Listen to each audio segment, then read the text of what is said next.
Amigas y amigos, muy buenos días. Ya estamos listos con las noticias. Vamos a sincronizar relojes ya por pocos segundos. 6:30 de la mañana en el Ecuador continental, 1 hora menos en Galápagos. Y comenzamos con los titulares aquí en Noticias 7.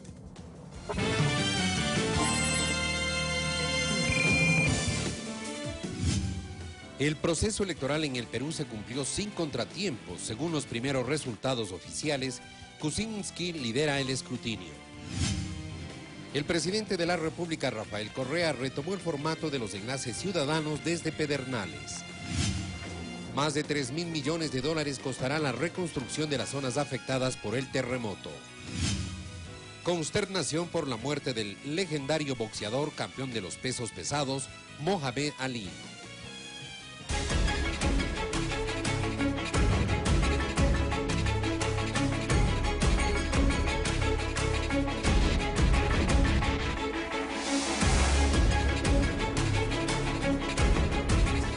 Comenzamos con este tema que mucho ha causado la atención del público andino de países como Ecuador, vecinos al Perú, porque los tiempos previstos para la realización del proceso electoral en nuestro vecino país del sur se cumplen conforme lo explicaron las autoridades. Los primeros resultados fueron anunciados a las 21 horas de ayer domingo. Eduardo Córdoba nos presenta el detalle a través del siguiente informe.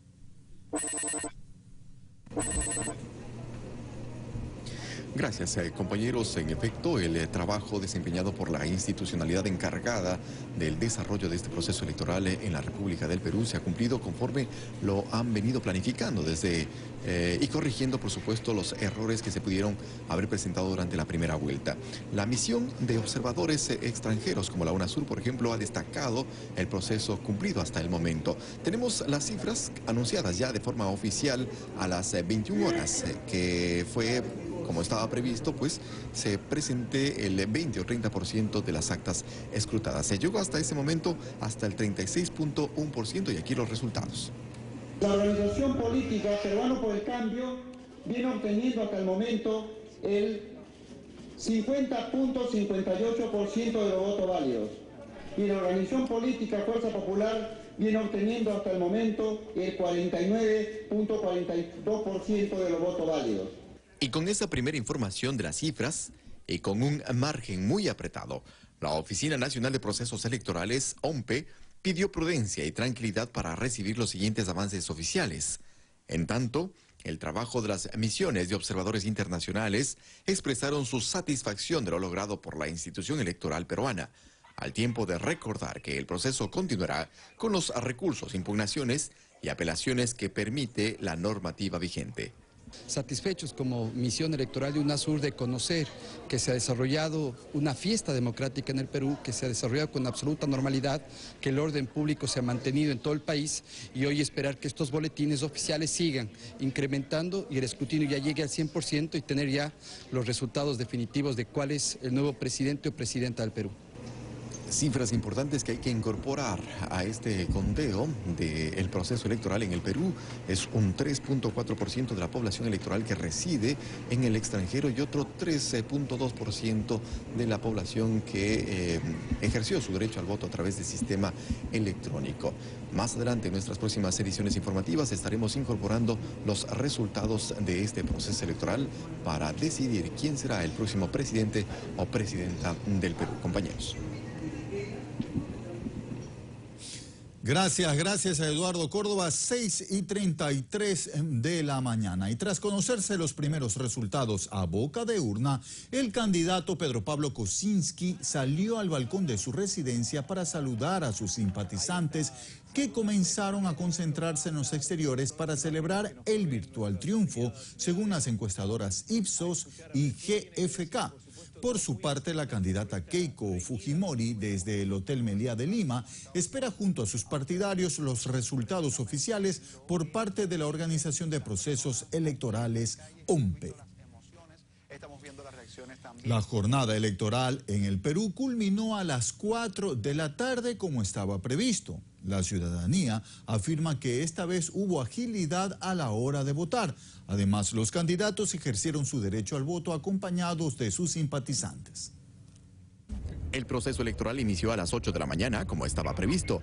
Cerca de 23 millones de ciudadanos convocados a votar en unos 5.000 locales o recintos y en más de 7.000 mesas receptoras del voto. Con relativa normalidad y atendiendo las recomendaciones de las misiones de observaciones ciudadanas e internacionales, que también distribuyeron su labor en puntos emblemáticos en todo el territorio. Que todas las autoridades estén presentes, que los ciudadanos puedan ejercer su voto sin problema y que no hayan faltas a la regulación sobre publicidad electoral en la fecha de los comicios. Los mandantes se mostraron atentos al desarrollo de la jornada con una actitud expectante. Queremos que nuestro país siga adelante y que no solamente Perú, sino América Latina. La gente está concurriendo masivamente y esperemos que se haga todo correcto, ¿no? Al final del proceso. Hay menos gente, no hay cola, más organizado. Y a las personas discapacitadas como nosotros nos han dejado apostar. Las primeras horas de los candidatos finalistas estuvieron dedicadas a desarrollar actividades consideradas tradicionales en Perú, como el compartir un desayuno con simpatizantes de cada organización política. Queremos democracia, diálogo, transparencia, honestidad y progreso. Y horas más tarde, la participación en las urnas de los finalistas en medio de un despliegue de cobertura mediática y aglutinamiento popular. En un balance preliminar del trabajo de acompañamiento y observación internacional a través del Consejo Electoral de UNASUR, se destaca la organización y cumplimiento de lo sugerido en la primera vuelta. Porque tenemos a 32 autoridades o técnicos que están justamente distribuidos en Arequipa, en Trujillo, en Iquito, en Callao, en Cajamarca y acá en Lima. Y con ese reporte también nos permite tener ya una... Registramos con satisfacción que las cosas se están haciendo apropiadamente. En Lima, Perú, con David Santillán, Eduardo Córdoba, Ecuador TV. Y a propósito de las ofertas que hasta ayer se escuchaban en los dos candidatos finalistas del Perú, el presidente Ollanta Humala pidió a quien lo suceda en el cargo continuar con los programas sociales y buscar estrategias para impulsar la economía. Vamos a darle continuidad al país en nuestra vida democrática. Este va a ser estamos eligiendo al cuarto gobierno democráticamente electo y eso no ha tenido precedentes antes en la historia de la República. Este es un esfuerzo del pueblo en su conjunto que ha encontrado un camino para seguir construyéndonos como país, como familia. Y que hoy día el Perú se convierte en un país modelo de desarrollo, de crecimiento y de fortalecimiento democrático. Amigas y amigos, revisamos ahora los últimos conteos de OMPE, la Organización de Procesos Electorales del Perú. A detallarles lo que se puede revisar a través de la página web de OMPE, que es la fuente de información, actas procesadas, ya casi el 90%, como vemos en pantallas, actas contabilizadas, 88.023%. Actualizado ya el 6 de junio, es decir, hoy, la última actualización, casi 4 de la mañana. Por un minuto no eran las 4 de la mañana cuando se realizó la última actualización de los dos candidatos, PPK, Peruanos por el Cambio, Kuczynski, y Fujimori, Fuerza Popular. Los votos que tienen cada uno, 7.928.500 votos, que suman el 50.52%. Kuczynski y Fujimori tiene 7.764.083 votos, lo que suma el 49.47%, casi 49.48%. Empate técnico, dicen los entendidos. Vamos a ver cómo se desarrolla también durante el día este conteo de votos, este escrutinio por parte de OMPE y también con informes de nuestro compañero Eduardo Córdoba. La comunidad de peruanos residentes en nuestro país acudió, por supuesto, a las urnas para votar en la jornada electoral de ayer. En Quito, las mesas de votación se ubicaron en el Colegio Sebastián de Benalcázar, donde 1.608 personas podían ejercer su derecho al voto. Este proceso también se realizó en Guayaquil, Loja, Cuenca y Machala. Un total de 4.000 peruanos estuvieron habilitados para participar en esta segunda vuelta electoral. El cónsul de Perú, Octavio Vizcarra, indicó que el proceso se realizó con normalidad. Los votos ya fueron escrutados y enviados mediante actas a la capital peruana, Lima. Y ayer domingo también se realizaron elecciones en México.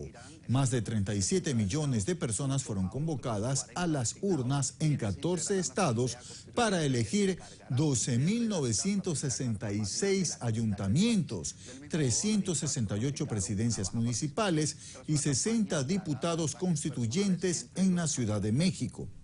Al final del proceso, se registró una participación que no superó el 60% de la asistencia del padrón electoral. Además, se reportaron incidentes violentos, por lo que se registran más de 100 personas detenidas. Ya en el ámbito nacional, amigas y amigos, el Ejecutivo retomó el formato tradicional de los enlaces ciudadanos. Desde Pedernales, Manabí, el presidente Rafael Correa explicó el financiamiento del informe número 478 y se refirió a otros temas como el costo de la reconstrucción tras el terremoto y la vigencia de la Ley de Solidaridad. El costo de los informes semanales ya no proviene del presupuesto nacional. Para la realización del Enlace Ciudadano 478, 11 organizaciones colaboraron, entre ellas la Coordinadora de Movimientos Sociales por la Defensa de la Democracia y el Socialismo, Amazonía Vive, la Red de Maestros y la Red Ciudadana del Sur de Quito. A reaccionar, pueblo ecuatoriano, a defender nuestra dignidad. Nadie nos va a arrancar el derecho a ser informados. Sobre la vigencia de la Ley de Solidaridad y el aumento del impuesto al valor agregado, el primer mandatario recalcó que la medida no afecta al 90% de los productos de la canasta básica, que es temporal y que no es recesiva. Si yo con ese incremento saco 1.000 millones y lo dejo en las bóvedas del Banco Central, ahí sí es recesivo. Pero si con esos 1.000 millones lo devuelvo a la economía en forma de reconstrucción, carreteras, hospitales, etcétera, no solo que no es recesivo, es expansivo. Mientras que de los beneficios contemplados en la Ley de Equilibrio Fiscal en relación al pago por medios electrónicos, Correa aseguró que el dinero electrónico está 100% respaldado. El rechazo desde el sector privado, indicó, se debe a que existen intereses sobre el manejo de este sistema transaccional. Sepan ustedes, y se los voy a demostrar, que los bancos querían el negocio pues del dinero electrónico. Como no se lo dimos, ahora resulta que el dinero electrónico es malo, que es crear otra moneda, que es para salir de la dolarización. Absurdo tras absurdo. Y nuevamente la academia hace mutis por el foro. Y sobre los proyectos de herencias y plusvalía, informó que llegarán al legislativo en su momento. Estos fueron retirados por la visita del Papa Francisco al Ecuador, pero su objetivo es la justicia social y evitar la evasión tributaria. ¿Por qué tiemblan las oligarquías? Porque aquí hay gente que recibe 20 millones y que esos paguen bastante. Bien hechito. Eso se llama equidad, compañeros. Que los que nacen en cuna de oro den un poco para los muchos que todavía nacen sin cuna.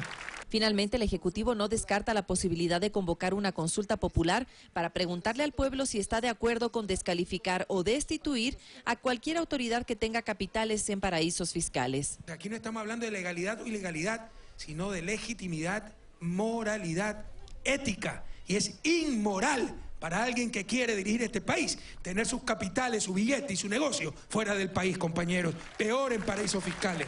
Después de 6 semanas sin público, este informe se transmitió desde el Cantón Pedernales en la provincia de Manabí y contó con la presencia de José Maldonado, conocido como el Mashi, quien al final hizo su tradicional y ameno resumen en quichua.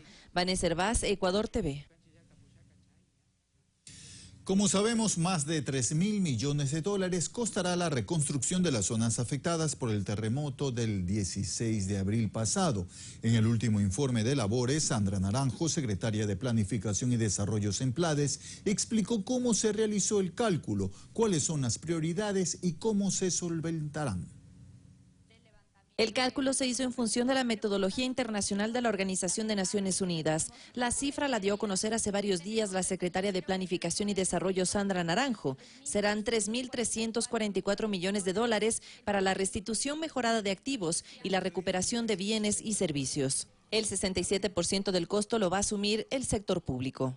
1.000 millones son la ley de solidaridad, 660 de las líneas contingentes del Banco Mundial, BID, CAF, 400 millones, esto está por confirmarse, del Fondo Monetario Internacional sin condicionalidades, y 193 millones que sería la diferencia del presupuesto general del Estado. Solo para viviendas se necesitarán 400 millones de dólares, ya que 7.000 familias perdieron su casa. Pero ahora la ejecución se realizará bajo normas de calidad y seguridad. Si, por ejemplo, una casa se cayó porque no tenía la estructura sismorresistente, la nueva casa que vamos a poner tendrá esa estructura para reducir la vulnerabilidad. En educación, el Ejecutivo informó que ya están en construcción 23 escuelas provisionales en Manabí y Esmeraldas para que 60.000 estudiantes retomen sus estudios. Estarán listas el 4 de julio. Son escuelas mucho mejores que las escuelas de la partidocracia y con todos los estándares necesarios para una buena educación. En empleo se perdieron casi 22.000 puestos de trabajo, siendo Manabí la provincia más afectada.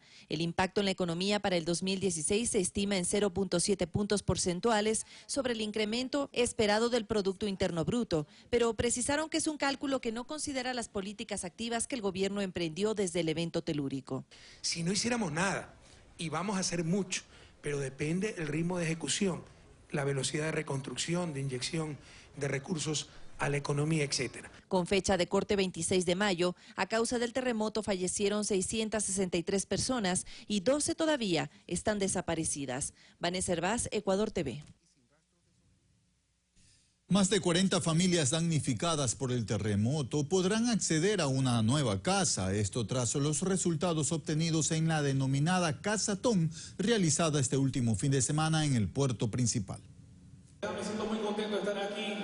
El evento se desarrolló en el Centro de Convenciones de Guayaquil. El mismo tuvo en la presentación de artistas nacionales e internacionales el principal atractivo para la convocatoria ciudadana, así como el llamado a los corazones solidarios. El Ecuador, uno de los países que nos ha dado un apoyo increíble dentro de lo que es mi carrera artística y con todo lo que está pasando, pues como pueblo latinoamericano nosotros estamos muy unidos y muy comprometidos con el Ecuador. La Cámara de Comercio ecuatoriana chilena, la ecuatoriana británica, la ecuatoriana americana, la Cámara de Comercio de Guayaquil, así como el Consulado General de Chile en el puerto principal, fueron los encargados de esta propuesta, la cual tuvo como objetivo lograr fondos para la construcción de casas para los damnificados del terremoto del pasado 16 de abril. Agua, víveres, ¿no es cierto?, vituallas es lo que se necesita al principio, pero la segunda etapa es la reconstrucción. O sea, nosotros queremos ayudar a la reconstrucción de viviendas. Tenemos una meta de más de 100 viviendas, ojalá que logremos. Son casas modulares, son casas prefabricadas de paredes de fibrocemento y que pueden ser fácilmente instaladas allá en Manabí. Más de 8 horas duró esta jornada solidaria. Quienes se unieron a la misma se mostraron felices de dar su grano de arena a quienes hoy más lo necesitan. Lo que a pesar hace un mes y más que ha pasado esta tragedia, y sin embargo seguimos unidos, seguimos ayudando, seguimos apoyando. Hay muchos lugares que necesitan ayuda. Se puede ayudar directamente en la cuenta del Banco del Pacífico. Según los organizadores de la Casatón, a favor de los damnificados del terremoto de Ecuador, se logró recaudar un valor aproximado a los $92.000, es decir, 46 casas. De ahí que la recepción de donaciones seguirá abierta en las cuentas bancarias activadas para esta noble causa. En Guayaquil, Tyron Lino, Ecuador TV. Sí, muy bien, que apoyemos, las cuentas están abiertas para que más familias damnificadas en Manabí obtengan una casa nueva y puedan rehacer su vida. En otro tema de interés, con actividades de concienciación, charlas y eventos al aire libre, las instituciones públicas y privadas en Guayaquil celebraron el Día Mundial del Medio Ambiente. Este es el sector de la 16 y la I, sur de Guayaquil, o también conocido como el barrio del Estero Mogollón, estuario que hace solo unos meses atrás se encontraba prácticamente destruido producto de la contaminación. ¿Cómo era antes este sector? Puros banqueros de lodo. Asentamientos de vivienda. Pero hoy la realidad es otra y aquello es algo que este 5 de junio, Día Mundial del Medio Ambiente, la Fundación Medio Ambiente Sustentable destacó ante los habitantes de esta zona del puerto principal. Sectores que están contaminados se respira tóxico. Aquí ya se percibe un olor de salino, de salinidad. Muy importante resaltar esta obra pública porque esto embellece la ciudad, embellece al barrio y embellece el sector del Estero Mogollón. Otros eventos llevados a cabo ante esta celebración fueron los realizados en el Parque Samanes, al norte de la urbe, así como en el Parque de la Música ubicado en el Malecón del Salado. En este último, el eje fue el cuidado que adultos y niños deben tener con el uso y cuidado del agua. Es decir, prácticas amigables con el medio ambiente que vayan garantizando ese equilibrio entre el hombre y la naturaleza. Nosotros fundamentalmente enseñamos el uso adecuado del sistema de agua potable. Estamos ofreciendo también el lavado de cisternas desde una forma muy técnica y adecuada. Yo no sabía muchas cosas que me han enseñado aquí y me parece muy bien. La conmemoración del Día Mundial del Medio Ambiente se efectúa tras la Conferencia de Estocolmo de 1972, fecha en que el mundo entero recuerda la importancia de conservar la vida y sus recursos naturales. En Guayaquil, Tyron Lino, Ecuador TV.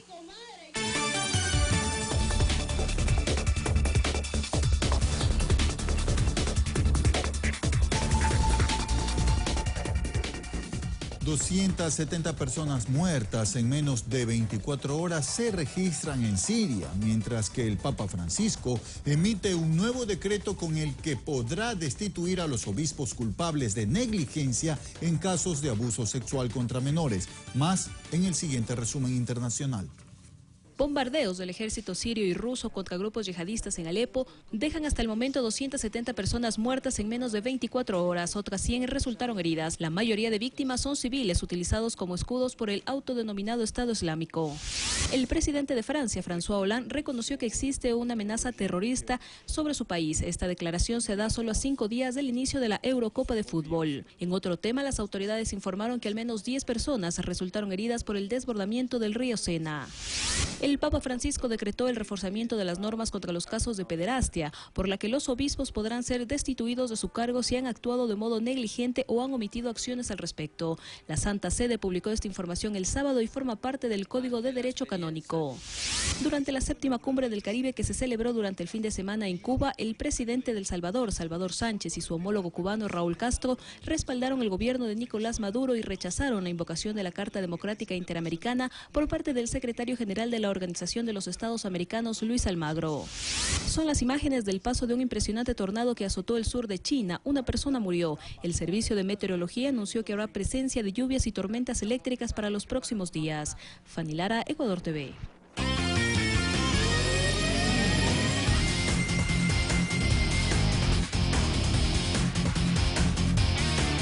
Ya es tiempo, amigas y amigos, de revisar la información de los deportes. Por eso vemos en pantalla a nuestro compañero Diego Valencia. De cajón, ¿fue o no fue gol ese? Por favor, ayúdeme usted a dilucidar esa duda que todavía tenemos algunos ecuatorianos. Otros ya están seguros. Gustavo, lamento que esa duda le haya estado acompañando durante todo el fin de semana y no le haya permitido descansar bien. No fue gol, Gustavo, porque lo que se anula es la jugada previa. La pregunta sería, es si es que el balón salió de la cancha o no. Esa es la polémica, Gustavo, por favor, tranquilo. Desearía que pase en paz la semana.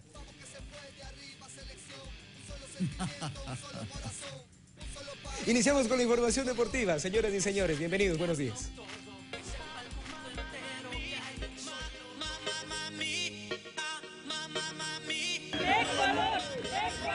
Ay, mami, te quiero y nada más. Tú me quieres y nada más. No me importan las otras. Dame tu amor. Ay, mami, te quiero y nada más. Tú me quieres y nada más. No me importan las otras. Dame tu amor.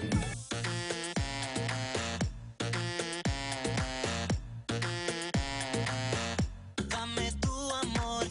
¡El gol! ¡El gol! ¡El gol! Love your body, ooh la la. I wanna see you dancing. Your body, ooh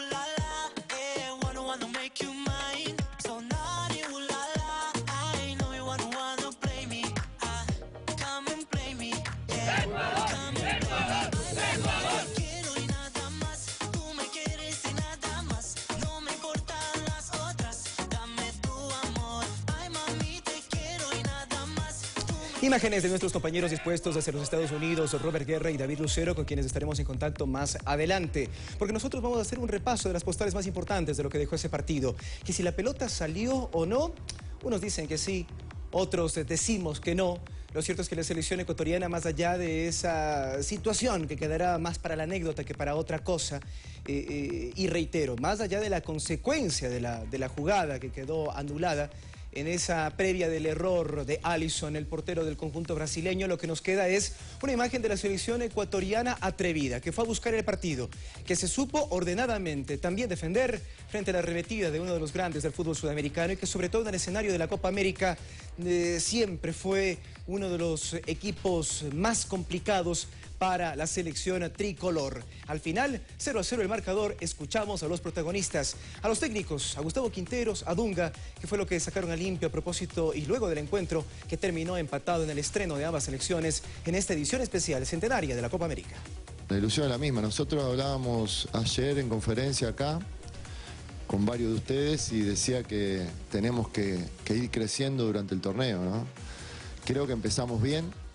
El próximo partido tenemos que jugar muy bien y el último tenemos que jugar al máximo de nuestras condiciones para de esa manera tener la posibilidad de clasificar y jugar, si lo logramos, está complicado el grupo, si lo logramos jugar al máximo de nuestro nivel del siguiente partido, ¿no? Lo vi 25 veces por video recién, no salió toda la pelota. Salió un 70-60% la pelota, no salió toda la pelota. Lo vi, salvo que bueno, que las imágenes que vi no sean la... Pero yo lo que a mí me sorprende es por qué en contra de Brasil en línea está tan seguro de levantar una pelota, una bandera cuando después no es lo que vio. Tan seguro a 50-60 metros de distancia. La verdad que no, eso, ahora si hubiese sido al revés, no tengo dudas que la bandera no hubiese levantado nunca, ¿no? Me voy conforme y sé que tenemos que jugar un poco mejor el siguiente partido, porque ahora pasa a ser más importante el segundo partido, mucho más porque Perú ganó, entonces el segundo partido pasa a ser el más importante de los tres, ¿no? Pasa a ser el más importante de los tres. Jogo muito atlético, enfrentamos uma equipe que se defende bem, sai em velocidade no contra-ataque. Tentamos de todas as formas chegar à vitória desde o início do primeiro tempo. A equipe se comportou bem, saiu jogando sempre, buscando as triangulações, as infiltrações, né? Queríamos ganhar, sem dúvida nenhuma. Não, até agora não deu para ver nada do lance, né? Ali onde que a gente estava é difícil. Com os jogadores que nós conversamos que estavam mais perto do lance, falaram que a bola saiu. Nos queda esa pregunta, ¿no? Que la compartimos con el técnico Quinteros. Si habría sido otra selección y no Brasil, ante una jugada tan cerrada, en la que, claro, lleva ventaja el técnico ecuatoriano, haberla visto de forma repetida, él mismo lo dice, por 25 ocasiones. El árbitro tiene que verla una sola vez y tomar la decisión in situ. Pero, insistimos, si se tratara de otro rival, ¿habría existido aquella decisión? Cero dudas. Seguramente es una pregunta que queda en la superficie. Vamos ahora con un informe de David Lucero desde los Estados Unidos, quien preparó este reportaje luego del partido para contarnos cómo fueron las reacciones y qué es lo que queda de este enfrentamiento entre ecuatorianos y brasileños. Desde Phoenix, Arizona, el cordial saludo para ustedes, amigos televidentes. Aquí en Noticias 7 es un gusto saludarlos en este informe que hemos preparado para todos ustedes, justamente con todas las novedades de la selección ecuatoriana de fútbol, que ayer en horas de la tarde, a las 18 horas con 25 minutos aproximadamente, llegó ya al sitio de concentración, el hotel donde hace centro base el equipo conducido por Gustavo Quinteros, a la espera del partido del próximo miércoles ante la selección de Perú. Tenemos algunas imágenes que vamos a compartir con ustedes de lo que fue la llegada de la selección ecuatoriana de fútbol. Adelantó su viaje a propósito desde Los Ángeles hasta acá, hasta Phoenix. En principio se había establecido salir a las 17 horas. Finalmente el cuerpo técnico de la selección tomó la decisión de adelantar unas horas el vuelo y salieron a las 14 horas desde Los Ángeles, arribando con total tranquilidad hasta esta, la segunda sede para Ecuador en esta Copa América. Tenemos las imágenes y también las declaraciones del jugador Jefferson Montero con alta temperatura, eso sí, acá en Phoenix, temperatura que llega a bordear los 45, 47 grados, algo que tiene que preparar también el cuerpo técnico de la selección, el preparador físico. Sobre eso se refiere Jefferson Montero. ¿Qué implica este recibimiento acá en Phoenix para ustedes? Muy bien, contentos. Sabemos que acá tenemos gente en todos lados y eso es importante, ¿no? Bueno, intenso calor el que sienten, ya están de alguna manera acostumbrados ustedes con todo para el miércoles, ¿no? Sí, esperamos aquí el miércoles todos recuperarnos, estar de la mejor manera y la verdad sí, mucha calor se siente, ¿no? Sí. Bueno, se dejó atrás y el empate quedó ese sabor amargo por ese gol que no se dio válido además. Bueno, así es el fútbol. Vamos a ver qué pasa el siguiente partido. Esto ya es pasado. Creo que hicimos un gran partido ante uno de los mejores y ahora toca prepararse para el miércoles, ¿no? De Perú. Es un equipo que juega muy bien al fútbol. Lo hemos visto el partido que jugó ante Haití y creo que es un gran equipo. Con todo para intentar clasificar, asegurar un buen resultado. Ahí habrá servido el empate de ayer, ¿no? No, seguramente. Creo que se empató ante el mejor y ahora vamos a pelear por un cupo, que es lo que queremos. Y también tuvimos la posibilidad de conversar con Cristian Novoa. Nos regaló unos instantes nada más luego que llegaron los jugadores a la selección, a su sitio de concentración. Pudimos conversar con él hablando y proyectando lo que será el partido ante la selección de Perú, a sabiendas de que es el rival a vencer para nuestra selección. Perú también se juega la clasificación ante la selección de nuestro país. El punto ante Brasil va a servir siempre y cuando se gane a Perú. Es la frase que por muy repetitiva que suene, es parte de una realidad que tiene hoy la selección ecuatoriana de fútbol para tratar de avanzar a la siguiente ronda en esta Copa América. Cristian Novoa, entonces, a continuación. Ha pasado varias horas, ¿qué conclusiones más han sacado entre ustedes, Cristian, de lo que pasó entre Brasil? De que fue gol. Pero que toda la gente habla. Pero sí, hay que rescatar el buen trabajo que hicimos defensivamente. Nos ayudamos unos con otros, el equipo corrió bastante, hay que mirarlo y ver que se puede mejorar. Hay que tener más tranquilidad adelante nada más.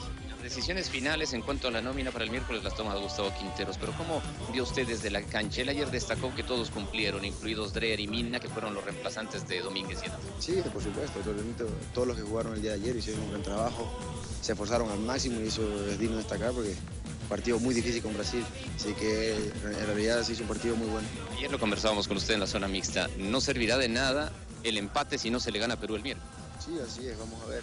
Hay que pensar en que es una final más para nosotros, que sabemos que si ganamos a Perú estamos casi adentro, así que va a ser una final para nosotros. Teniendo un grupo de ecuatorianos acá a recibirlos, ¿cómo han sentido justamente ese respaldo de los compatriotas? Bien, alegre de que estén acá, de que disfruten, que estuviesen en Ecuador, sientan aquí con nosotros y pues felices que estén acá. Un saludo para la gente en Ecuador. Un saludo para todos ustedes, pensemos.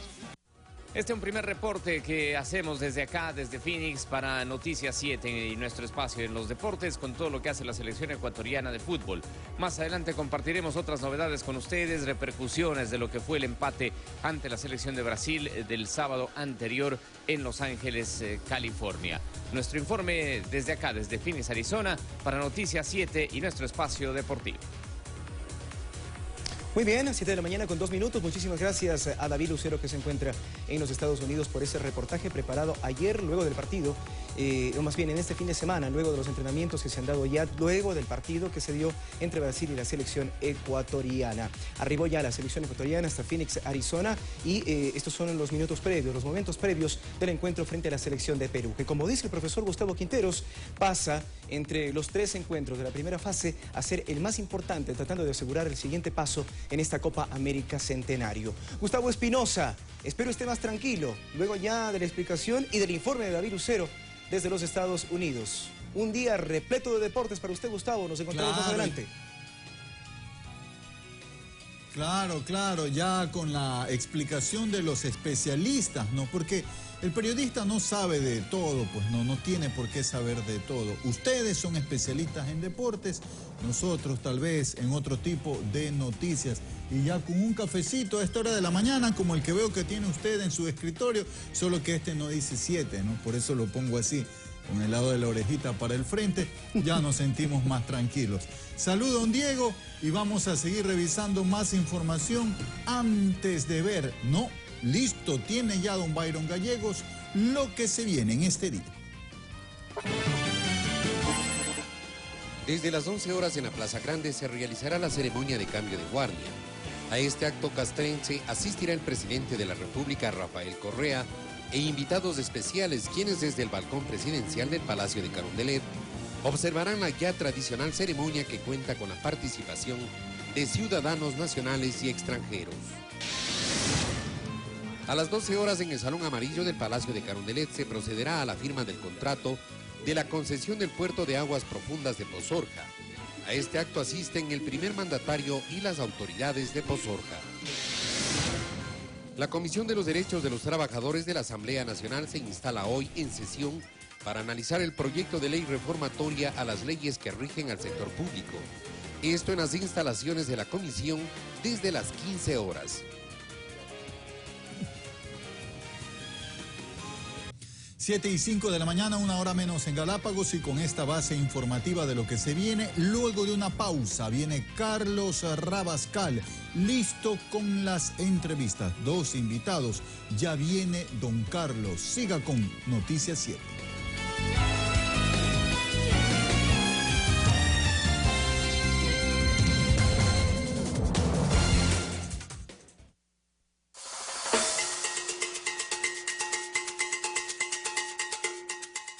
Los ecuatorianos somos alegres, luchadores, amables, emprendedores. ¿Qué queremos hacer con este pregón?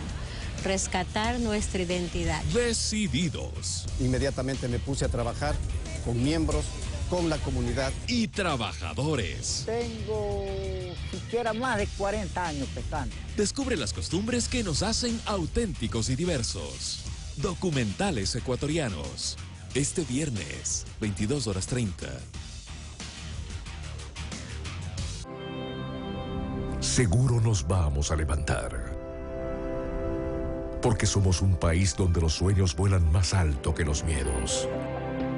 Renaceremos más fuertes. Porque nuestras familias lo merecen. Seguro nos vamos a recuperar. Seguro. Y con más impulso que antes. Porque tenemos raíces firmes que nos empujan a crecer. Seguro vamos a lograrlo. Seguro Sucre, más seguros que nunca. Aún si le preguntan a un experto de osos pardos qué hace uno de ellos en la noche, nadie lo sabrá. Esa es una buena razón por la cual nadie ha filmado a los osos pardos de noche. Una persona tiene que tener cierto grado de valentía para salir y enfrentar estas bestias en la oscuridad. Nat Geo nos trae Noche de Osos Pardos, martes 20:15. Ecuador TV, somos diversidad.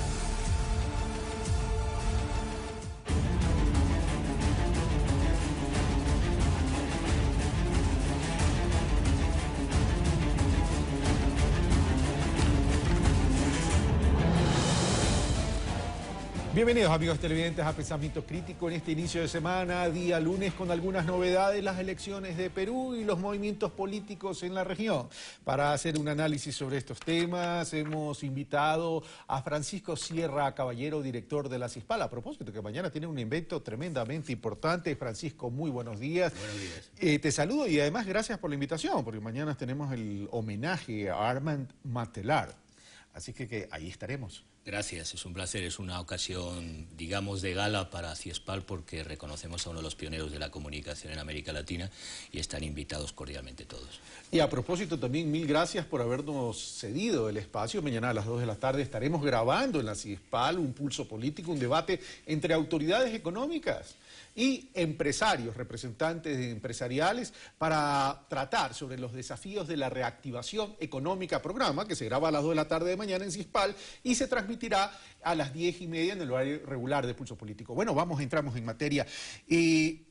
Perú, elecciones de Perú, qué apretado está, aparentemente con el 89,53% de actas escrutadas, Kuczynski tiene el 50-52% y Keiko Fujimori tiene el 49-48%. ¿Qué análisis te merece estos resultados? Yo mirando un poco con una perspectiva mucho más amplia, creo que en Perú se abre un camino de esperanza, no por las elecciones que han tenido lugar este fin de semana, sino sobre todo por una alternativa de progreso que era impensable después de años con Fujimori, de un sistema de dicta blanda y una situación de extrema violencia con Sendero Luminoso.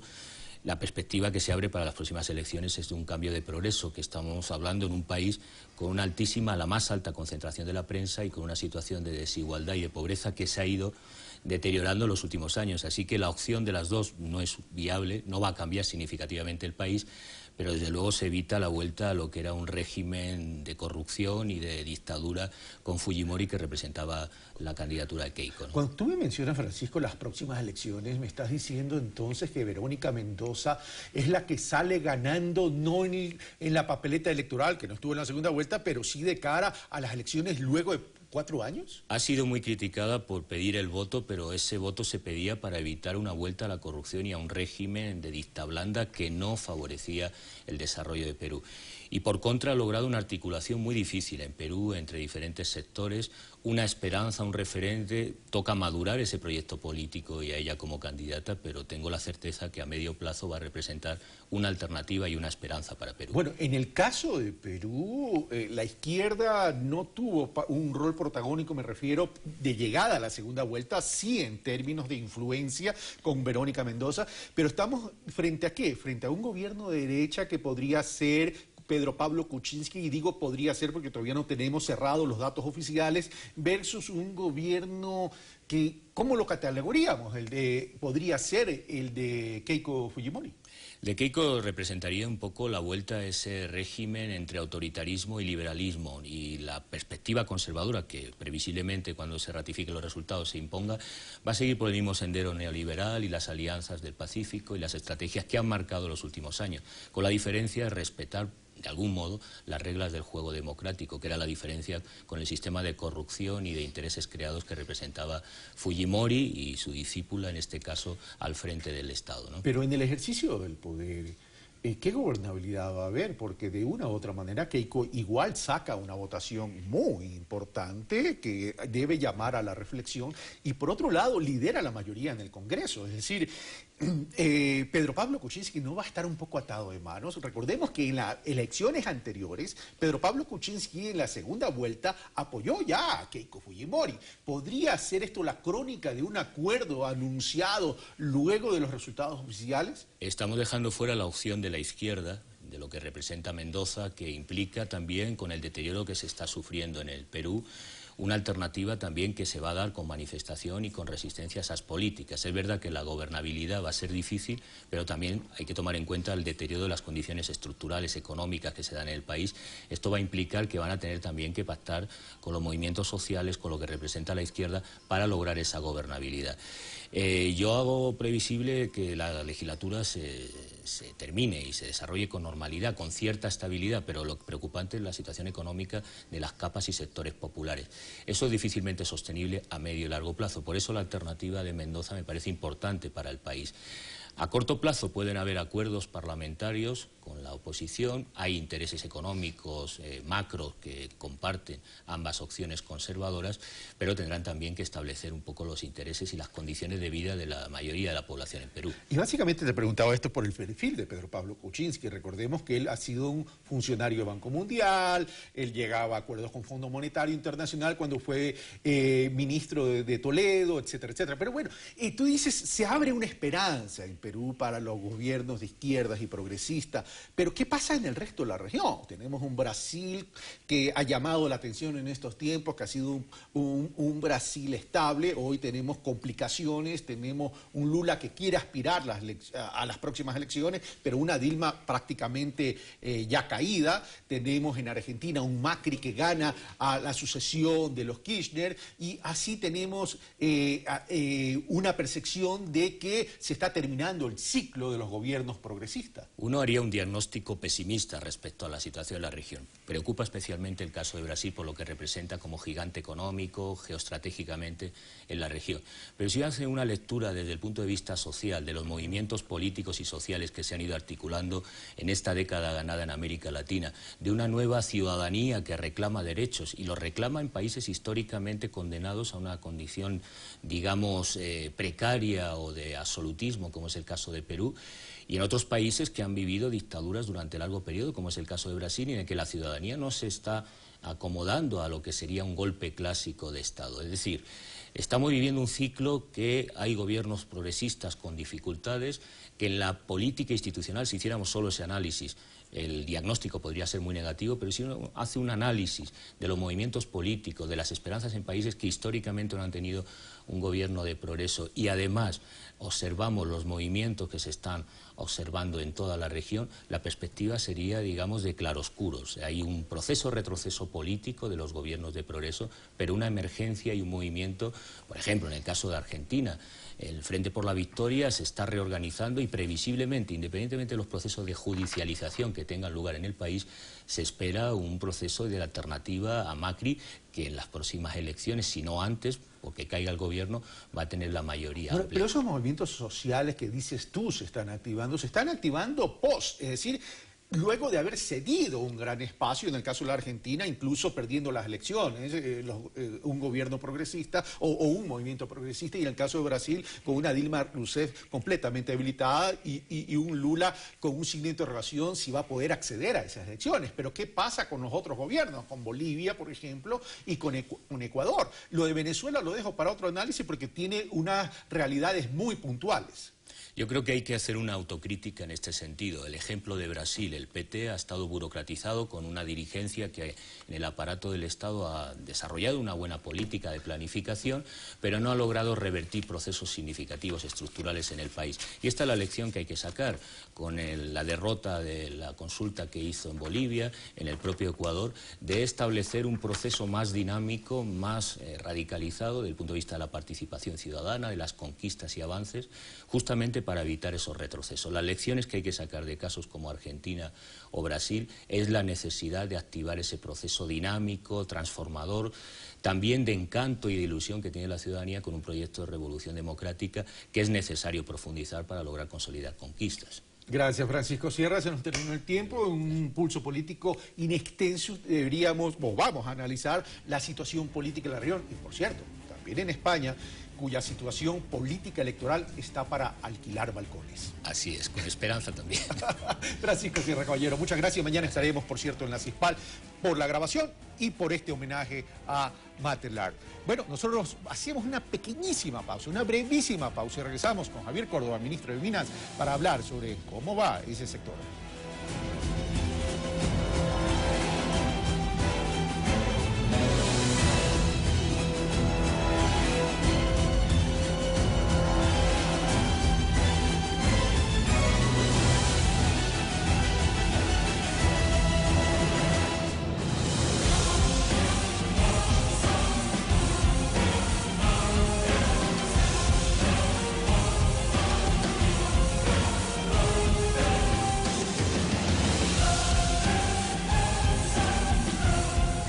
Continuamos en Pensamiento Crítico. Ya teníamos la presencia, como lo había anunciado, del ministro Javier Córdoba, ministro de Minas, con quien vamos a conversar cómo va evolucionando este sector y qué tan importante va a ser para el desarrollo del Ecuador. Y por cierto, para este día miércoles va a haber una conformación de la red de investigación geológico-minera, Javier Córdoba. Buenos días, Carlos. Gracias por tu invitación. Efectivamente, si comenzamos por ahí, el día miércoles tenemos un taller de conformación de la red de investigación geológica minera. Lo que busca esta red, que es promovida por el Ministerio Coordinador de Talento Humano, nosotros como Ministerio de Minería y el Instituto Geológico Nacional, lo que busca precisamente es integrar a la academia, al sector privado y a nosotros como sector público. Buscamos generar una red que logre mayor investigación sobre el sector geológico, no solamente en la parte de minería o de recursos, también en el caso, y que viene justamente a la atención de ahora, amenazas geológicas en temas de minería sostenible, hidrogeología, etcétera. Es decir, conformar una gran red que busca a todos los profesionales de los diferentes sectores que se puedan unir y que puedan trabajar en beneficio del país. Pero yo agregaría que aquí me da la impresión que faltaría un elemento, que es el tema del empoderamiento de la ciudadanía en temas de del tema del sector minero como aporta al desarrollo del Ecuador. Y no solamente hablo del país en su totalidad, sino también hablo de las zonas de influencia. ¿No faltaría eso ahí? No, porque ya lo tenemos. Esta es una red especializada en investigación geológica. A lo que me refiero que ya lo tenemos son los consejos sectoriales, y esos consejos ya los conformamos a finales de año pasado para minería. Esto lo manda la Constitución, es decir, teníamos que hacerlo. Conformamos estos consejos ciudadanos sectoriales que lo que buscan precisamente es lo que tú acabas de decir, es empoderar, que los ciudadanos sean los primeros integrados, que hagan el seguimiento del desarrollo de los proyectos mineros. Se convierten en observadores. Exactamente. Y tenemos esta conformación, y podemos hablar en otro momento, tenemos de todos los diferentes sectores del país, y ellos son precisamente, tú lo acabas de decir, son los principales observadores. Es decir, es el sector social, es la ciudadanía realmente, quien no solamente hace seguimiento a los proyectos, sino que también aporta con ideas. Son personas cercanas a las comunidades, son personas vinculadas al sector que opinan favorablemente. Y también pueden prender criticar, por supuesto. las luces de alerta en caso de. Sin lugar a dudas. De eso se trata. Y nosotros lo que queremos, precisamente, Carlos, es empoderarlos. Okay. ¿Quién mejor que ellos, que siendo parte de las comunidades, quienes precisamente aporten al desarrollo de estos proyectos y que prendan una alerta, como tú dices, si es que efectivamente cualquier proyecto minero está teniendo algún problema en su desarrollo? Ok, vamos a lo siguiente. Venimos hablando de la potencialidad de la minería en el Ecuador desde hace mucho tiempo, pero recién se están dando, diría yo, los primeros pininos. Sí, se ha creado una institucionalidad que era un paso importante, con un marco jurídico correspondiente, se han contratado ya o se concesionaron 2 proyectos importantes, el uno Fruta del Norte, pero a la hora del té, Javier Córdoba, ministro del sector de minas, apenas se ha explorado en el Ecuador menos del 16% de su potencialidad. Es decir, ¿en qué momento pasamos de gatear a caminar? Bueno, creo que ya estamos caminando. No diría que estamos corriendo, pero estamos caminando, y la minería ya es una realidad en el país. ¿Por qué digo esto? Tú acabas de mencionar 2 proyectos, son varios más, pero 2 proyectos que ya están en franco desarrollo.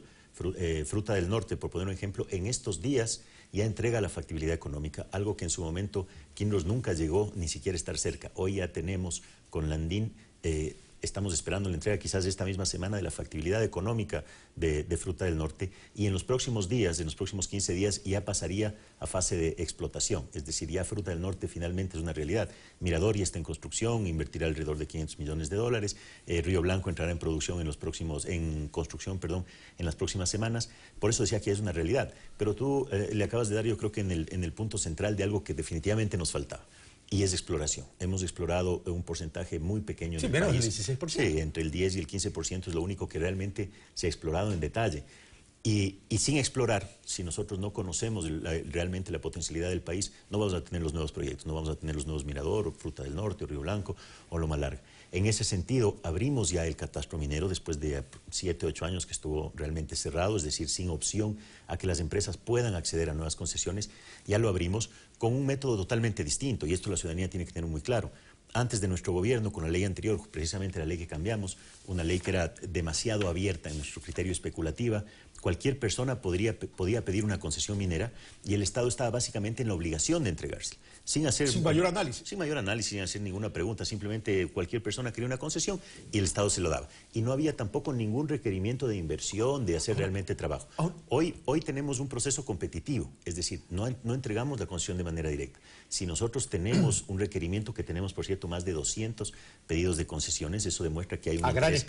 A gran escala, que hay un interés. No estamos contando pequeña minería, que tenemos otras cuantas más pedidos de pequeña minería, pero eso demuestra que hay un interés real en explorar en el país. Pero vamos a lo siguiente, ministro. Menos del 16% explorado. Es decir, es una cifra todavía muy pequeña, muy incipiente, pero veámoslo del lado positivo. Esto también podría representar una gran oportunidad. El tema es el siguiente. El tema es exploración significa inversión de riesgo. Es decir, yo invierto, exploro, puedo encontrar como no puedo encontrar. Si encuentro, bueno, voy a ganar. Y si no encuentro, voy a perder. ¿Quién corre con esa inversión de riesgo para la exploración y qué facilidades, en caso que esto se traslade al sector privado o al sector de empresas públicas internacionales, qué facilidades va a dar el gobierno ecuatoriano? Precisamente quien asume ese riesgo son las empresas especializadas, conocidas como empresas junior de exploración. Y creo que tienes muy claro cómo funciona el sector. En la etapa de exploración es una etapa de mucho riesgo, de muy alto riesgo. ¿Por qué? Porque precisamente vamos recién a buscar si es que existe o no los depósitos y si es que estos son económicamente rentables o no. Un proyecto en exploración toma entre 12 y 14 años, es decir, inversión de riesgo es simplemente inversión de capital durante 12 y 14 años antes de siquiera ver el primer gramo de oro o la primera libra de cobre. Esto asumen las empresas junior de exploración que se financian en bolsas especializadas que asumen ese riesgo, como por ejemplo la Bolsa de Valores de Toronto. No es la única, pero es la más importante. Financia más del 70% de los proyectos en exploración en el mundo. Nosotros lo que tenemos que hacer es, precisamente en esta etapa, que es la etapa donde las empresas asumen un riesgo, donde exploran, primero quedarnos con la información, eso no pasaba antes. Es decir, si es que una empresa genera este trabajo de exploración, no encuentra o decide no seguir, el Estado se queda con esa información. Nosotros ya ganamos información, por ese lado ya hemos ganado. Ganamos también, por supuesto, porque estas empresas, si bien obviamente no invierten los 1.500 millones de dólares que hablamos de Mirador, las inversiones son mucho más bajos, 5, 6 millones de dólares en los proyectos, pero son varios proyectos, generan dinamismo económico, generan empleo, tienen que contratar geólogos, tienen que contratar personal, tienen que contratar alimentación, y adicionalmente el Estado lo que tiene que hacer es darles las mayores facilidades en este caso, porque ellos, como tú mencionabas, ellos asumen un riesgo importante y no producen absolutamente nada. El Estado se beneficia principalmente en la explotación, pero ya se beneficia ahora, ¿con qué? Con información y obviamente con dinamismo económico. ¿La APP, que es la Asociación Pública-Privada, juega un papel importante en el tema de exploración o solo para el tema de explotación? No, también en exploración, por ejemplo, nuestra empresa nacional minero, la ENAMI, ha firmado ya, hace algunos meses, firmó ya una carta de intención que ya está cerrándosela en estos días, ya fue aprobada incluso por el directorio, un acuerdo de cooperación precisamente con una junior canadiense, con Cornerstone, que lo que busca es que nuestra empresa nacional minera busca las áreas, tiene las áreas, pero Cornerstone hace la inversión de riesgo, hace la exploración, obviamente en esta etapa. Dos preguntas para terminar. La una tiene que ver con la hoja de ruta. Si hemos explorado menos del 16% y evidentemente dentro de una coyuntura y horizonte de tiempo tenemos que explorar mucho más para saber cuál es el potencial minero en el Ecuador y cómo eso puede aportar al desarrollo ecuatoriano. ¿En qué tiempo llegaríamos a un indicador relevante de exploración, por ejemplo, del 40 al 50% y mejor aún si podemos llegar al 80%? Mira, nosotros teníamos dentro de nuestro Plan Nacional de Desarrollo como un compromiso el llegar hasta el año 2017 con el 100% del territorio ecuatoriano explorado. ¿Qué porcentaje? Al 100%. Al 100%. Ese era el objetivo. Tiempo? Hasta el 2017. Hasta el 2017. Va a estar difícil, pese a que obviamente el compromiso no ha sido cambiado por el presidente. Es difícil obviamente por el tiempo que nos falta. De todas maneras, con la apertura del catastro yo creo que podemos aumentar sustancialmente.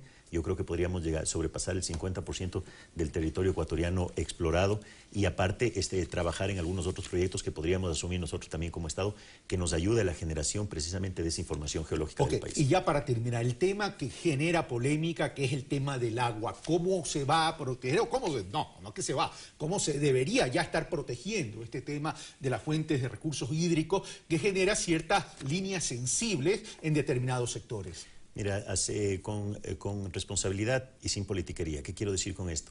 Nosotros tenemos una Secretaría Nacional del Agua que no existía antes de nuestro gobierno, como autoridad única de los recursos hídricos, que es quien emite los permisos para que se pueda realizar actividad minera y se pueda aprovechar esos recursos hídricos.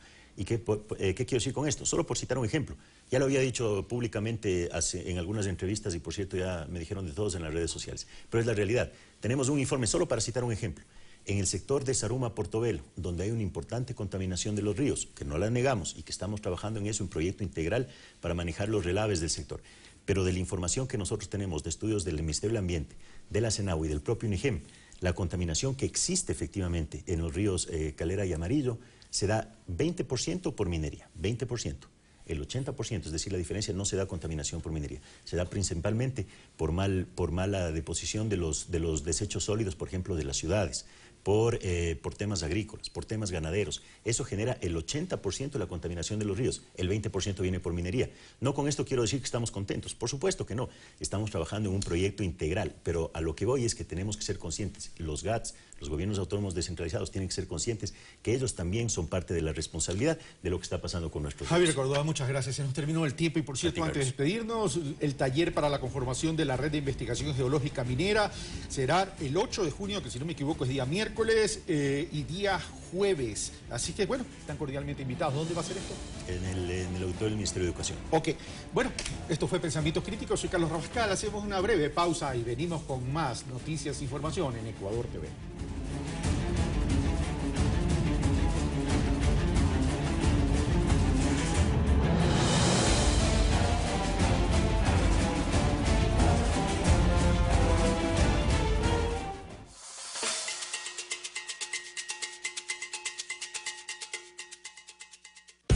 Sobre todo en esa época escribía mucho en verso libre. Se puede, claro que se puede. El Che no hacía política, el Che quería ser un héroe. Hay momentos en la vida que son como umbrales. La vida, el quién, el cómo, el cuándo y el dónde de los personajes. En biografías. Estreno hoy, 23:30. Yo hago películas muy raras y para ellas móviles. Ecuador TV, somos cultura. Seguro nos vamos a levantar. Porque somos un país donde los sueños vuelan más alto que los miedos. Renaceremos más fuertes. Porque nuestras familias lo merecen. Seguro nos vamos a recuperar. Seguro y con más impulso que antes. Porque tenemos raíces firmes que nos empujan a crecer. Seguro vamos a lograrlo. Seguro Sucre, más seguros que nunca. Las palabras abren caminos. Conectan personas. Construyen puentes. Crean belleza. Forman conocimiento. Hacen historia. Palabra suelta. Miércoles, 22:30. Por Ecuador TV.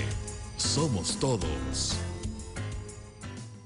Preso, libertad, perseverancia, heroísmo, creación, lealtad, lucha, por la patria, por América. Consumaron la mitad del mundo. Una nueva inquisición. La hoguera bárbara. Descubriendo al faro. Estreno hoy, 16 horas. Ecuador TV, somos cultura.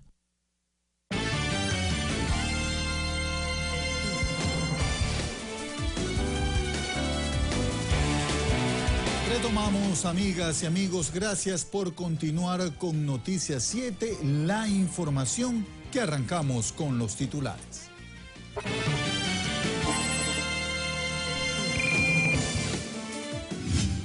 6 niños sufrieron un accidente en el centro de entretenimiento de Tumbaco. La Policía Nacional detuvo a varios miembros de una banda dedicada al robo en instituciones bancarias. Concluyó el Festival Gastronómico Mesabe 2016 que se realizó en Quito.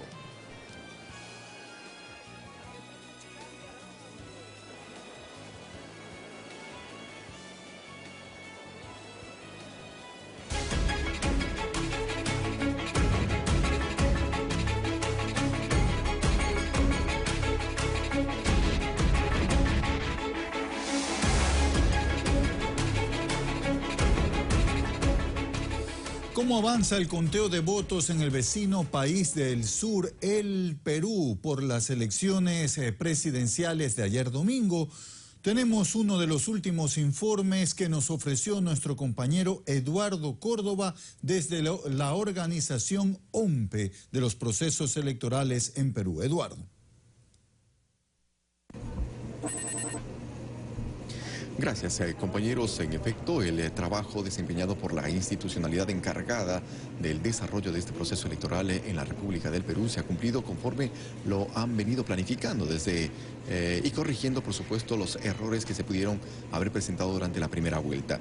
La misión de observadores extranjeros, como la UNASUR, por ejemplo, ha destacado el proceso cumplido hasta el momento. Tenemos las cifras anunciadas ya de forma oficial a las 21 horas, que fue, como estaba previsto, pues se presente el 20 o 30% de las actas escrutadas. Se llegó hasta ese momento hasta el 36.1% y aquí los resultados. La organización política Peruano por el Cambio viene obteniendo hasta el momento el 50.58% de los votos válidos. Y la organización política Fuerza Popular viene obteniendo hasta el momento el 49.42% de los votos válidos. Y con esa primera información de las cifras, y con un margen muy apretado, la Oficina Nacional de Procesos Electorales, ONPE, pidió prudencia y tranquilidad para recibir los siguientes avances oficiales. En tanto, el trabajo de las misiones de observadores internacionales expresaron su satisfacción de lo logrado por la institución electoral peruana, al tiempo de recordar que el proceso continuará con los recursos, impugnaciones y apelaciones que permite la normativa vigente. Satisfechos como misión electoral de UNASUR de conocer que se ha desarrollado una fiesta democrática en el Perú, que se ha desarrollado con absoluta normalidad, que el orden público se ha mantenido en todo el país y hoy esperar que estos boletines oficiales sigan incrementando y el escrutinio ya llegue al 100% y tener ya los resultados definitivos de cuál es el nuevo presidente o presidenta del Perú.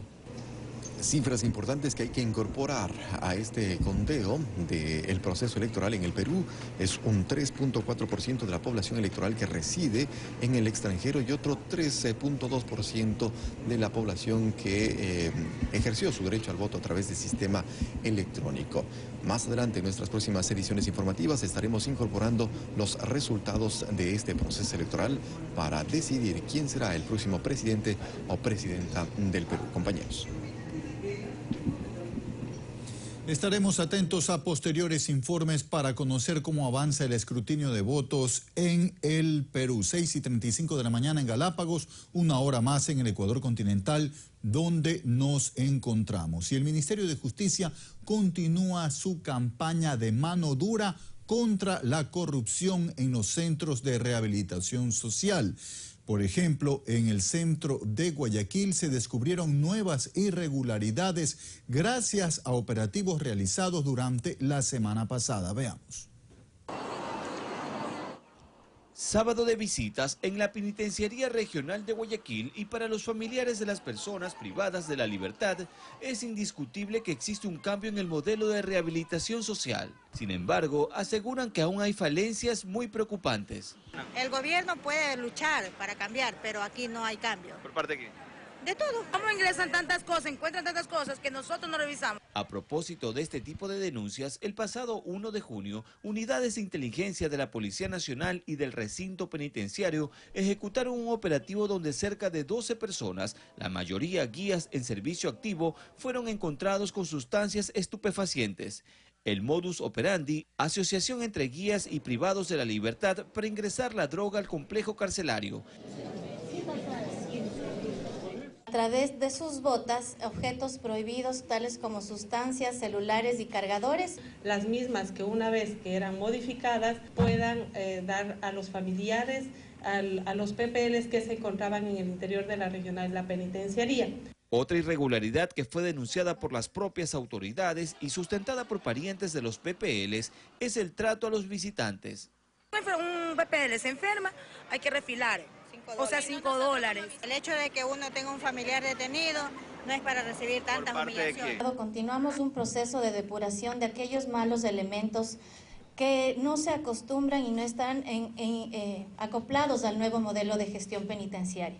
Al momento, la Fiscalía ordenó la prisión preventiva para todos los detenidos. De acuerdo a la Policía Nacional, cerca de 8 meses de investigaciones conllevó dar con la desarticulación de esta banda delictiva. En Guayaquil, Tyron Lino, Ecuador TV. Así es, el nuevo modelo penitenciario es lo que promueve y exige el Ministerio de Justicia y la ciudadanía. Y nos vamos ahora a la frontera norte, porque gracias a los trabajos de inteligencia de la Policía Nacional Ecuatoriana se logró capturar en nuestro territorio patrio a un ciudadano colombiano buscado por su país, que fue deportado. Fue deportado un ciudadano colombiano que tenía circular azul en su país. El requerido por la justicia fue detenido por uniformados de la Interpol en la provincia de Santo Domingo de los Áchilas. Él estuvo acá, ingresó en el 2011. Su situación, aparte de eso, fue irregular, por eso se coordinó igualmente con Migración y gracias a las gestiones que se realizó con el Consejo de la Judicatura de Santo Domingo se logró la deportación inmediata. El sujeto de 30 años de edad arribó a la frontera norte bajo medidas de seguridad. Según un reporte de Interpol, el extranjero era considerado peligroso, propenso al suicidio y violento. En Colombia tenía igualmente varios procesos pendientes con la justicia colombiana. Se coordinó con Interpol de Colombia y se realizó el traslado hasta el vecino país de Colombia. Una vez efectivizados los trámites, el sindicado fue entregado a las autoridades colombianas en la mitad del puente internacional de Rumichaca. Y posterior para la entrega ante el coordinador general de ahí de la Fiscalía de Colombia para que sea puesta a órdenes de la autoridad competente de colombianos. En Tulcán, Lucy Jiménez, de Ecuador TV. Revisemos más resultados de los trabajos de la Fuerza del Orden que permitieron este último fin de semana la detención de varios miembros de una banda dedicada al robo de instituciones bancarias. Durante las operaciones delictivas, los sujetos intimidaban y amenazaban a las víctimas. En la más reciente, hurtaron $5.000. La aprehensión se realizó en el sector de Puembo. Como evidencias tenemos de este momento 2 vehículos recuperados, uno de ellos consta en calidad de robado, así como también tenemos 2 armas de fuego tipo revólver, calibre 38, parte del dinero que fue sustraído y consecuentemente la aprehensión de 2 ciudadanos de nacionalidad ecuatoriana, uno de ellos que consta ya con antecedentes delictivos. Nosotros hemos establecido que este grupo delictivo al menos desarrolló los 5 robos en los últimos días ocurridos en la ciudad de Quito a diferentes cooperativas de ahorro y crédito. Ahora en el puerto principal, un total de 50 dosis de la droga conocida como H fueron encontradas en el interior de una vivienda al norte de Guayaquil. Esto tras la ejecución de uno de los operativos denominados barridos de control. De acuerdo a la autoridad, este tipo de acciones se ejecuta gracias a la asistencia de la ciudadanía, quienes denuncian la presencia de microtraficantes que operan en escuelas y colegios. Actividad en la que se reclutan a niños y niñas. Veamos. Hay que recalcar que al momento de nuestra llegada hubo un niño de aparentemente unos 3 años de edad, que el mismo que salió precipitada carrera a nuestra llegada.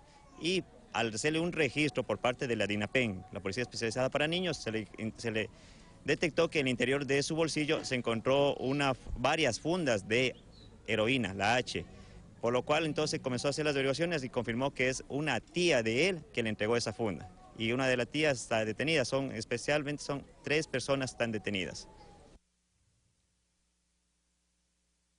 Y continuamos en Guayaquil, donde en varios locales de distracción nocturna, así como zonas de tolerancia, se realizaron operativos de control por parte de la Intendencia de Policía del Guayas. Como resultado de esta acción, se detuvo a personas indocumentadas y se clausuraron locales que no contaban con los permisos de funcionamiento. Estamos controlando la seguridad, estamos controlando los indocumentados, que los establecimientos cumplan con todos los permisos correspondientes, que no existan menores de edad, estamos haciendo un control de armas, todo esto con procurar la seguridad ciudadana. Y seguimos revisando más información. Les contamos que 6 niños sufrieron un accidente mientras jugaban en un saltarín en un centro de entretenimiento de la parroquia Tumbaco en la ciudad de Quito. El hecho sucedió por una inadecuada instalación de este juego inflable. El incidente sucedió en Tumbaco cuando varios niños saltaban en un juego inflable armado cerca de una pendiente de 5 metros. El peso desestabilizó la estructura. Los niños, 8 o 9 niños, rodaron en ese saltarín y obviamente dentro del saltarín se golpearon unos a otros. Al llegar al lugar, un centro de entretenimiento ubicado en el sector de Los Valles, los padres de familia se percataron de que la ubicación del saltarín no era el único problema. Con seguridades mínimas, con cordones que pueden ser hasta del grosor de las cuerdas de los cordones de mis zapatos, falta de seguridad, clavos pequeños. Los afectados fueron atendidos en una de las casas de salud cercana al lugar. 6 niños aparentemente moderados las lesiones, con 2 niños fracturados del fémur y contusiones leves del resto de los 4 niños. Según indicaron los familiares, la dueña del establecimiento se desentendió del caso. Ellos aseguran que acudirán a la justicia para que este tipo de situaciones no se repita. Vamos a ir por la ley, vamos a ir ante la justicia y denunciar que realmente estos centros con faltas de seguridades no pueden operar, no pueden funcionar. Al momento los niños y niñas se encuentran estables, recuperándose de sus golpes y del susto. Vanessa Hervás, Ecuador TV. Un incendio considerado alarma 1 se registró la mañana de ayer domingo en la cooperativa Sergio Toral, ubicada al noroeste de la ciudad de Guayaquil. De acuerdo a los elementos de la casaca roja, 3 casas de madera resultaron afectadas producto de las llamas. 3 familias quedaron en calidad de damnificadas. Durante el último fin de semana, cientos de interesados acudieron al llamado de la Dirección Nacional de Movilización de las Fuerzas Armadas para cumplir con el servicio militar voluntario. La institución ofertó 5.000 cupos en las 3 ramas a nivel nacional. Los jóvenes se formarán por 6 meses como reservistas. El proceso incluye registro y evaluación médica. Los favorecidos serán distribuidos según los requerimientos en las diferentes provincias del país. Las reservas siempre serán necesarias, sin embargo, los ciudadanos les capacitamos para que estén preparados y listos para nuestro apoyo en diferentes contingencias, desastres naturales o conmoción nacional que puede pasar en algún momento. Hay suficiente acogida, más bien tenemos exceso de demanda porque los ciudadanos quieren venir y sería muy importante que planifiquemos a ver si es que en las próximas llamadas podemos ampliar los cupos. Concluyó el Festival Gastronómico Me Sabe 2016. Se nos hace agua la boca en el Centro de Exposiciones Quito. Se desarrolló este evento en 4 días. Las 45 mejores huecas del país deleitaron con una amplia variedad de platos típicos a cientos de asistentes. Según los participantes, el encuentro culinario estuvo marcado por 3 ejes: trabajo, cultura y solidaridad con las provincias afectadas por el terremoto del mes de abril. El Ministerio de Turismo reconoció a los stands más coloridos y a aquellos que más vendieron durante el festival. El Ministerio de Salud en la provincia de Tungurahua impulsa las actividades deportivas para de esta manera evitar varias enfermedades como la obesidad y fomentar una correcta alimentación en las que se incluyen las verduras y frutas. Mente sana en cuerpo sano, un dicho popular que hoy en día tenemos cada vez más presente. Por esta razón, el Ministerio de Salud Pública en Tungurahua impulsa las actividades como el ejercicio en niños, jóvenes y adultos. De esta manera se trata de prevenir la obesidad, enfermedades cardíacas, diabetes tipo 2, hipertensión, entre otras. Mientras más oxígeno tiene, el corazón bombea más sangre y por ende le da más resistencia al cuerpo. La participación en la carrera de 3 kilómetros atrajo la atención de más de 300 participantes. Una de ellas, Ivonne Viteri, que participó de forma activa. Ahora llevamos una vida muy sedentaria y es muy bueno, ¿no? Ya con este pretexto de ayudar a los hijos estamos contribuyendo a la salud nuestra. Luis Pozo manifiesta que esto sirve para mantener a los jóvenes libres de vicios, en especial del cigarrillo. Sino también hacer personas mejores, hacer personas que no tengamos vicios. El consumo de frutas, hortalizas y legumbres ayudan a un mejor rendimiento físico e intelectual. Mejorar el sistema nervioso, a mejorar el sistema inmunológico de nuestro cuerpo. En Tungurahua, Máximo Barba, Ecuador TV.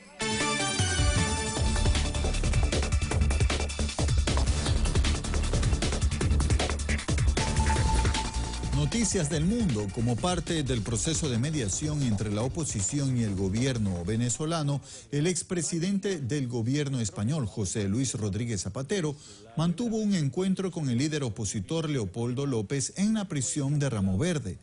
La reunión fue privada, no hubo presencia de los medios de comunicación y duró por lo menos 2 horas. Se trata del primer encuentro de López con un líder internacional tras su encarcelación en febrero del 2014. Tras la muerte del legendario boxeador Mohamed Ali, su familia anunció que se realizará un funeral público para que sus seguidores puedan despedir al campeón de los pesos pesados. Este acto se llevará a cabo el próximo viernes en su ciudad natal de Louisville, Kentucky, Estados Unidos, donde el expresidente Bill Clinton ofrecerá unas palabras. Se espera además la llegada de reconocidos personajes y periodistas deportivos. El medallista olímpico falleció el pasado viernes a los 74 años de edad por un shock séptico ocasionado por causas naturales no específicas.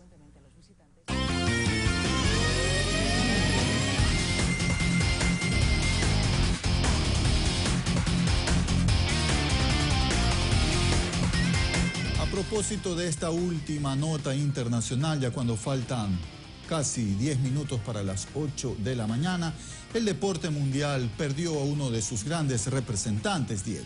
Indudablemente, y no solo en el mundo del boxeo, sino también en el mundo del deporte, y creo que también en el aspecto social y político en los Estados Unidos y en el mundo. Que haya paz en su tumba. ¿Le parece si vamos con más información deportiva? Gustavo, buenos días. Muy bien, así arrancamos. Bienvenidos, señoras y señores. Vamos precisamente a irnos con un informe con nuestro compañero David Lucero desde los Estados Unidos. Me dicen con qué vamos entonces. Vamos a hacer un repaso entonces acerca de la vida de Mohamed Ali. Algunas de las frases precisamente que quedan en la memoria de todo el mundo es aquella en la que él manifestó que no iría a matar más negros o a convertirlos en esclavos. De esa manera se negó a ser parte de la milicia en los Estados Unidos, cambiando su nombre de Cassius Clay a Mohamed Ali. Él se negó a ir a la guerra de Vietnam y esa fue una de las demostraciones de compromiso con la humanidad.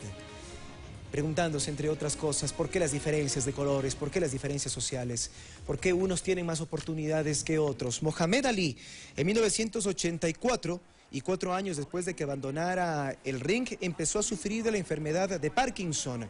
Reitero, en 1984, otra de las frases que lo eternizan en el tiempo es: soy el más rápido, el más rudo y también el más lindo.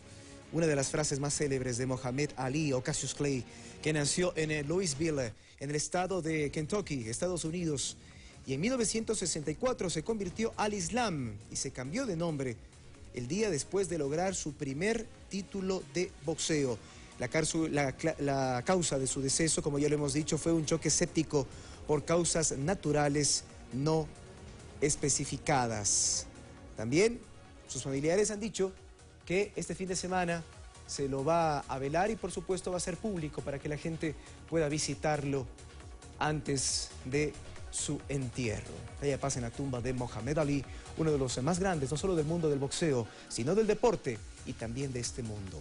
Vamos a revisar lo que ocurrió en la gran final de Roland Garros, donde nuevamente el serbo Novak Djokovic fue el gran ganador de esto. Pero primero vamos a revisar lo que sucedió en la final de mujeres, donde Garbiñe Muguruza venció por 7-5 y 6-4 a Serena Williams. Vaya que choque.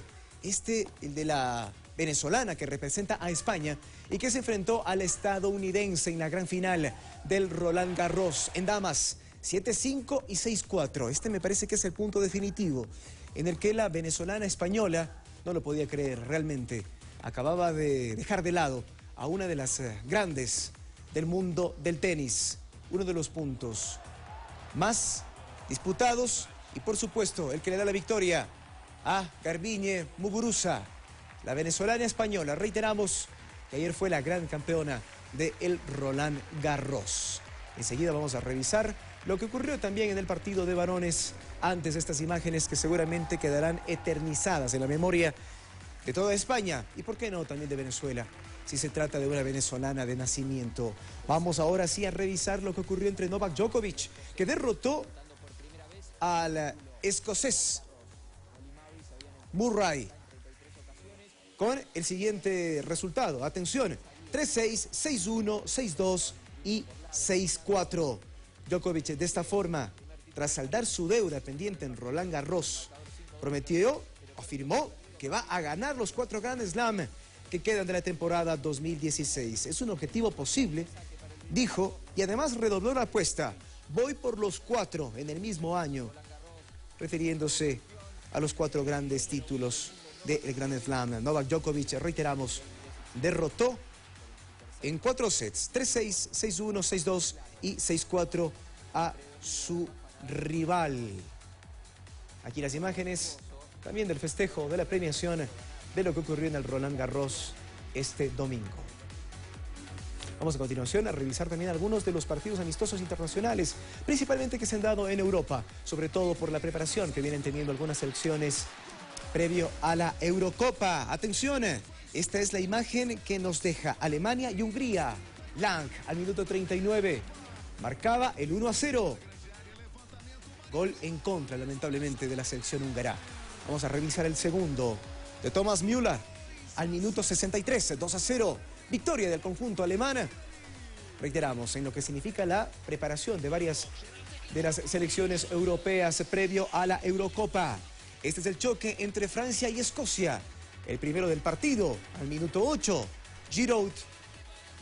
Más tarde llegaría el mismo Giroud al minuto 35 para marcar el 2-0. Buena la jugada, el remate en primera instancia que no logra concretar Koscielny, pero sí Giroud, y el tercer tanto sí de Koscielny al minuto 39. 3-0, victoria de los franceses.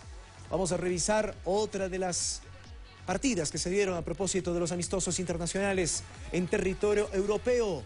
Austria se enfrentaba a Países Bajos. El primero del partido, Jansen, al minuto 9. Una jugada un tanto confusa, pero parte bien ante la distracción de los dos centrales y la definición para el 1-0. Y este es un golazo. El de Wijnaldum al minuto 66.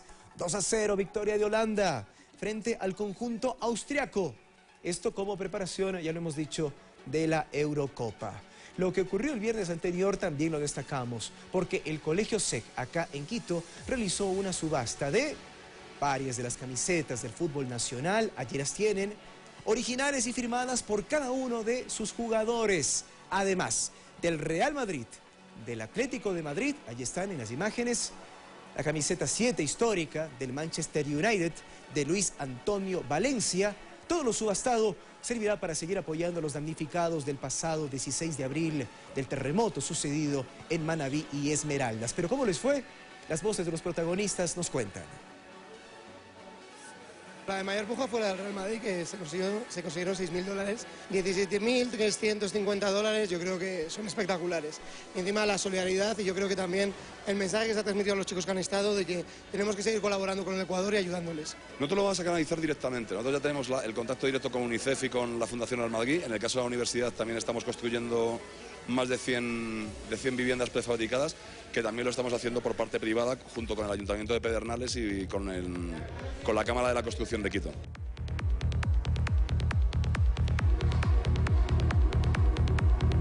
De la mañana con 55 minutos. Vamos a revisar a continuación lo que ocurrió por el grupo C de la Copa América. En algunas de las postales, por supuesto, no somos una televisora propietaria de los derechos de transmisión, por eso revisamos las imágenes más importantes del choque entre México y la selección de Uruguay.